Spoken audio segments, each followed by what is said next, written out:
I'm told that I need to react to 15 reasons why I hate Marvelrivals players. Let's see what Raider is cooking. Oh, God.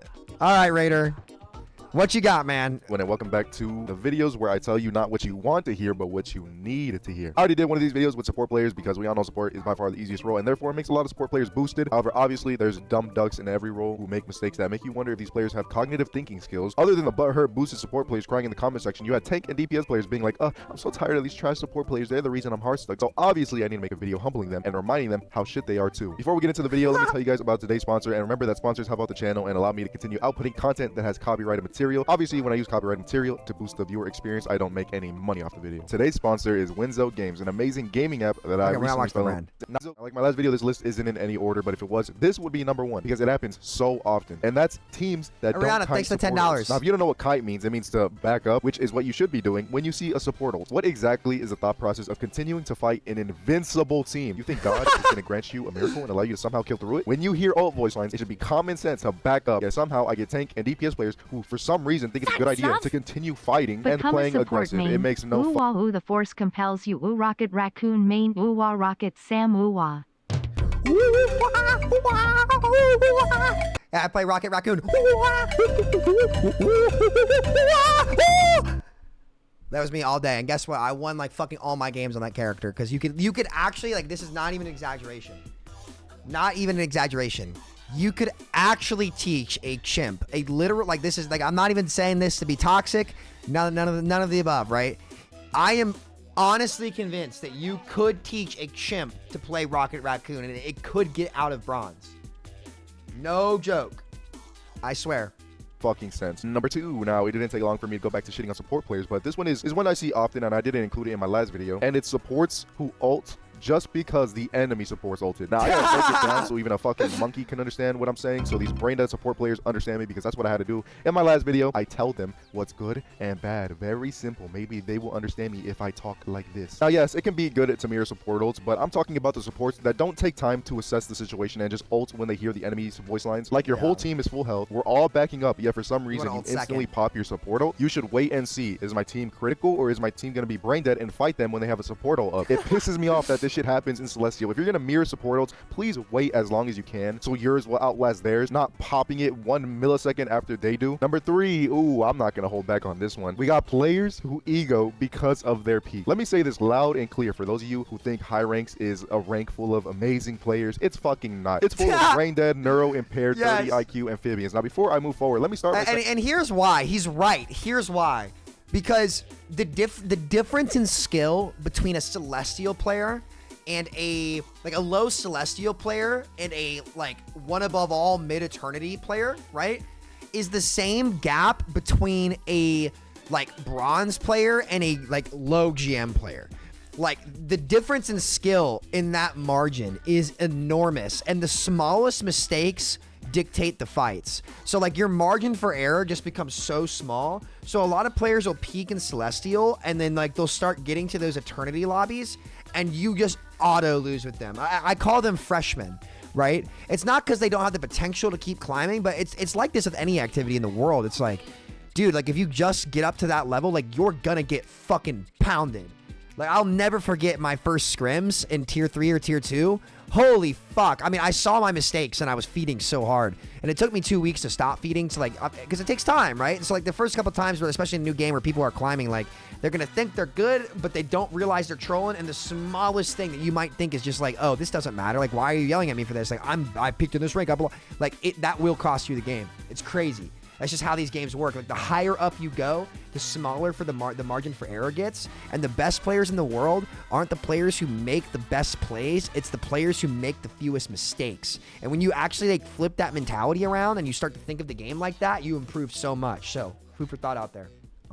Saying this is not for the people who don't have an ego. You know, if you're happy you reach gold or plat or diamond, then you know what, hell yeah, you know, round of applause to you. Give yourself a round of applause, a little pat on the back. Don't let what I'm about to say bring you down. This is for the people who peak Celestial or get GM and think they're hot shit. Don't even get me started on people who flex Grandmaster. I'm not even gonna acknowledge you guys. I'm going straight to Celestial because it is a crime how some of you even got to that rank. Celestial is littered with terrible players. I promise you, as someone with 4 Celestial accounts, soon to be 4 Eternity accounts, Celestial is not a rank to flex. Don't believe me? I think I'm talking out of my ass. Go to the top 500 100 leaderboard and watch the Celestial games, it's sad. To me, Diamond, GM, and low Celestial is all the fucking same. A low Celestial player is no different than a Diamond player, I promise you. So let's stop it. Let's stop getting egos over hitting these ranks. My win rate in Eternity is higher than it is in Celestial. Isn't that fucking crazy? No joke. Sit here and again flex my soon-to-be 4 Eternity accounts, but rank doesn't mean shit. I let my gameplay do the talking. You know, go watch my Twitch streams and watch my gameplay. But I had to say this because so many players think they're hot shit for reaching Celestial with like a 50% win rate. And also, this will help a lot of you low ranks out too, because maybe you get nervous and think that every player in these ranks are amazing. My boy Raider, the Iron Fist player, I love it. They're not. So don't get performance anxiety when you get up to these ranks. Number 4 is sort of a rendition of number 2, but instead of support players, it's tank and DPS players ulting into defense. Like, hey buddy, just blowing from stupid stuff. Now let's not be smart asses here. Obviously, there's some exceptions like mag or like a DPS fire that can kill through the defensive ults. But most of the time, that ain't happening. And I have these DPS and tanks wasting their ult because they are ulting into defensive ults. I don't know, man. Like, I wish I can get into the minds of these players and figure out what the fuck their thought process is when they ult into a team that's invincible. Number 5, we have DPS players that don't swap off DPS after they shit the bed. The players that do this really don't care, and it makes my blood boil. They insta-log DPS, shit the bed, go negative, and then they still want to play DPS in the second round. Like, something's gonna fucking change. No, the fact that your shit is not gonna change, please stop. But they're not gonna stop because they don't care, and they're the type to be like, oh, it's just a game, bro. Like, oh, I wonder how playing Iron Fist feels on controller. I bet Iron Fist would feel so good on controller. I bet playing Iron Fist on controller probably feels so good. Does your controller vibrate when you're punching people so you like feel really good when you're fucking beating ass, chat? Do I have any console Iron Fist players in my chat right now? Does that shit vibrate? Do you have like a vibrations on when Iron Fist comes in so your controller's just like, you know what I mean? Number 6, we have the opposite. We have insta-log DPS players who shit the bed in the first round, and then to save themselves from getting flamed or taking accountability, they swap to tank or support. It fucking infuriates me. And I know I'm contradicting myself because I'm mad if they switch and then mad if they don't switch. Yes, I'm mad that you're fucking shit in general. You should have known that you're shit and like load into the game and auto-lock Rocket Raccoon or some shit. A character. Oh, he's playing pre-patch Iron Fist in this, so he's actually doing damage. I was wondering why he was doing damage to I had like squishies. 3 or 4 insta-log DPS, and I'm talking these dudes were like salivating at the mouth to log DPS, and I'm forced to be a solo tank, and we get rolled in the first round. Then the second round, they all get off DPS, and I go DPS and lay the good old Brooklyn beatdown on the enemy team. I lay the smackdown. Oh my god, he's doing damage to squishies. And that's sad, is that I'm a support main, so how are you auto-locking DPS? And some of them were lords, I'm pretty sure, and shit the bed and then swap to tank and support to hide your shitty performance. And funny enough, my teammates in that game recognize me, so if you're watching this, don't ever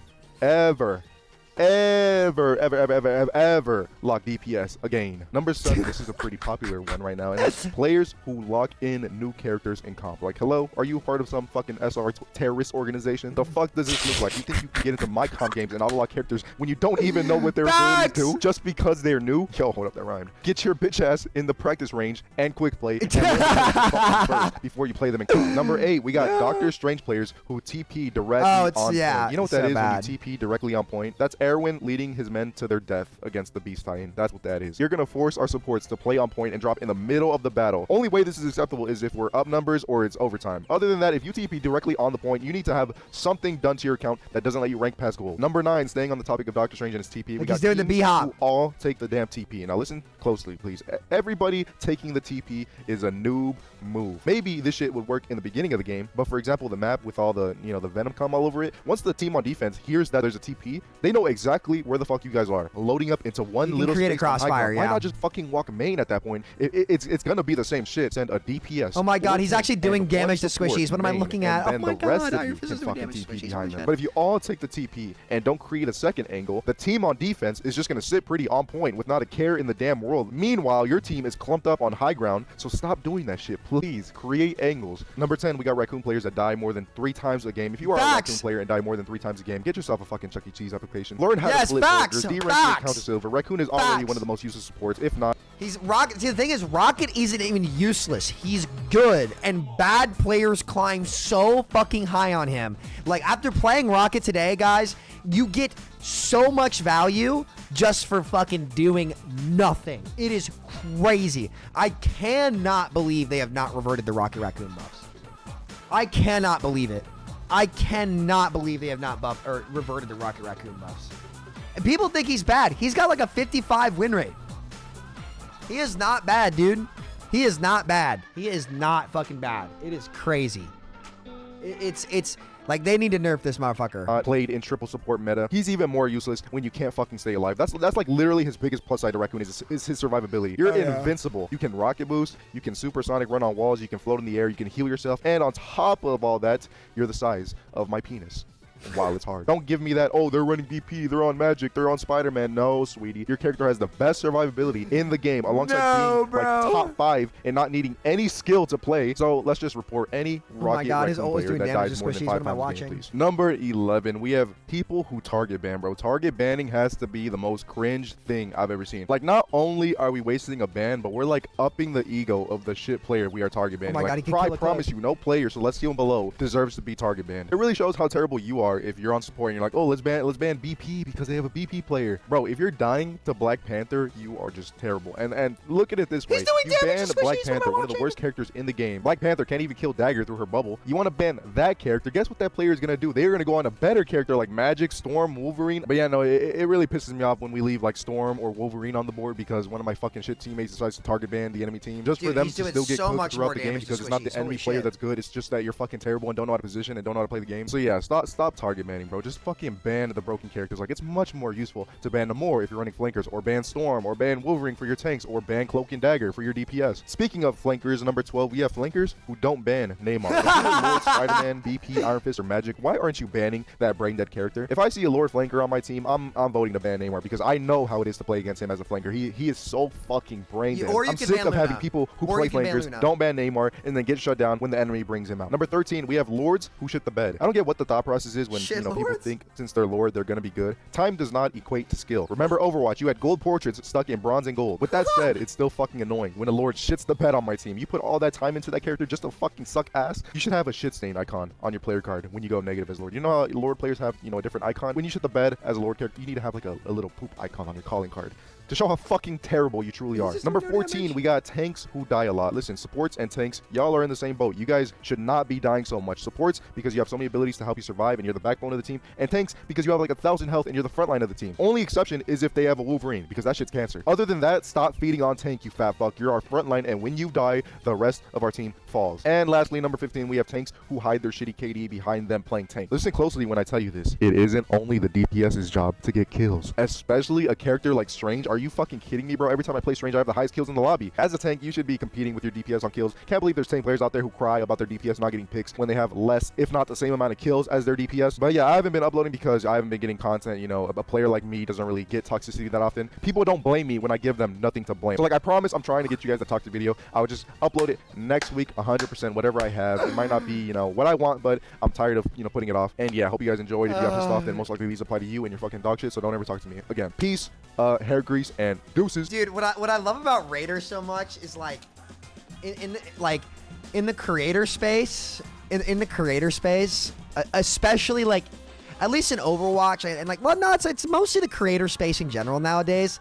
Like, people feign like positive, like, you know what I'm saying? It's like, because creators treat it like a job, right? So you're not gonna go out to work and like be a dickhead to somebody. You know what I'm saying? But most average people at home don't give a fuck. You know what I'm saying? They don't care at all. So like, Raider to me just like perfectly embodies like what a content creator from like console Overwatch or like console Rivals, like he's such an, like, he's just a normal dude. You know what I mean? Like, he's not trying to get like clout. He's not trying to, like buddy up with like creators or like the loop, or like, this is my job, like, I'm gonna stay out of controversy, I'm gonna do all this, I'm gonna walk on eggshells. Like he's not like in that pipeline, you know what I'm saying? Like, it's just like authentic, like who he is, and it reflects the average gamer at home so much. This is such a great video. I think Raider really is like, and I'm not saying like everybody's content has to be for everybody, you know what I mean? Like, I'm sure like the K-pop crowd are not huge fans of Raiders content. Oh, maybe not. Maybe, I don't know. But it's just so funny to see this and have it be so on the money for like what the experience is like for people getting into the game and like just chirping, like people who don't have skin in the game. Like, this is just how people act. You know what I'm saying? Really, really funny, man. Really, really funny. Really on brand. Raider makes great content. It's cool to see. It's cool to see him be in a space where like all the creators aren't pointing to him and being like, yo, this dude's the bad dude. You know what I'm saying? Like, he's just a normal dude, right? This is just what, like, you log on to play on Xbox, and, like, that's just, like, what you get, you know? It's such an on-brand video. Make sure you guys go support his channel if you've not. That shit is so funny. Oh, my God. That was a funny video. That was hilarious. I love that.